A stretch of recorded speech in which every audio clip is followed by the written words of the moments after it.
এত বছর ইউনিফর্ম পরছি, সেনাবাহিনী রক্তে রক্তে মিশে গেছে। ইউনিফর্ম খুলতে হবে, ভাবতে কষ্ট লাগে। যদি এর চেয়ে লেভেল অন্যদিকে যায়, তার সমুচিত ব্যবস্থা আমরা নিব। আমাদের ভূমিকা একেবারে পরিষ্কার। আমরা বলেছি যে আমাদের দেশে যদি বহিঃশত্রু আক্রমণ হয়, সেটাকে প্রতিহত আমরা করব, এ বিষয়ে কোনো সন্দেহ নেই।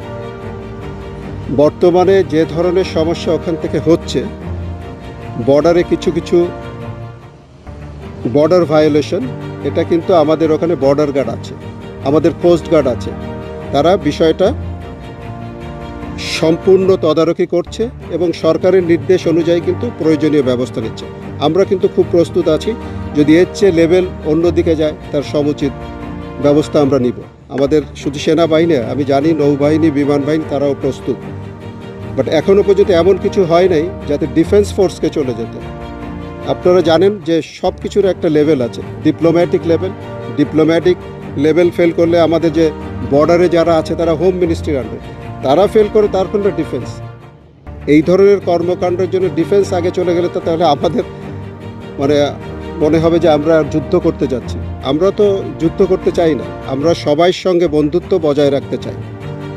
কেউ যদি যুদ্ধ চাপাই দিতে চায় বা কোনো কারণে যদি আমাদের সার্বভৌমত্ব ক্ষুণ্ণ হয়, তাহলে তো আমরা ছেড়ে দেব। তো বর্তমান যে পরিস্থিতি, ফুললি আন্ডার কন্ট্রোল। অ্যান্ড আমাদের যে হোম মিনিস্ট্রির আন্ডারে যে কোস্ট গার্ড, বিজিবি যারা আছে, ওনারা দায়িত্বটা সঠিকভাবে পালন করছে বলে আমরা জানি। এবং প্রয়োজনীয় সবসময় আমাদের ভিতরে সমন্বয় আছে। ইনশাল্লাহ আমরা যে কোনো পরিস্থিতি মোকাবেলা করতে পারবো ইনশাল্লাহ। আমি শুরুতে একেবারে অকৃত্রিমভাবে বলতে চাই যে আলহামদুলিল্লাহ, এমন একটা সৌভাগ্য যে অর্গানাইজেশনে আপনি যোগ দিয়েছেন, সেই অর্গানাইজেশনের সর্বোচ্চ শিখরে উঠে সঠিকভাবে দায়িত্ব পালন করে অবসরে যাওয়া, এটা ভাগ্যের বিষয়। এর মহান আল্লাহ তাআলা এই সৌভাগ্য দিয়েছেন। আমি বিশ্বাস করি যে অনেক মানুষের দোয়া ছিল, দোয়া না থাকলে এইগুলো হয় না। বিশেষ রহমত, আলহামদুলিল্লাহ। সেই সঙ্গে মাননীয় প্রধানমন্ত্রীর প্রতিও কৃতজ্ঞ যে উনি আমাকে বিশ্বাস করে এই দায়িত্ব দিয়েছিল এবং সমস্ত সহযোগিতা দিয়েছে যাতে করে আমি দায়িত্ব পালন করতে পারি।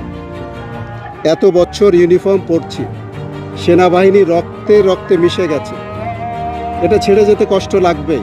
ইউনিফর্ম খুলতে হবে, ভাবতে কষ্ট লাগে। বাট সেই সাথে অত্যন্ত আনন্দের যে আমি আমার দায়িত্ব সুন্দরভাবে পালন করতে পেরেছি। আমি অত্যন্ত খুশি যে সেনাবাহিনীতে আমি যোগদান করেছিলাম একজন সেকেন্ড লেফটেন্যান্ট থেকে, আজ সেই সেনাবাহিনী প্রধান হিসেবে 3 বছর সফলতার সাথে সমস্ত প্রদত্ত দায়িত্ব পালন করার পরে অবসরে যাচ্ছি।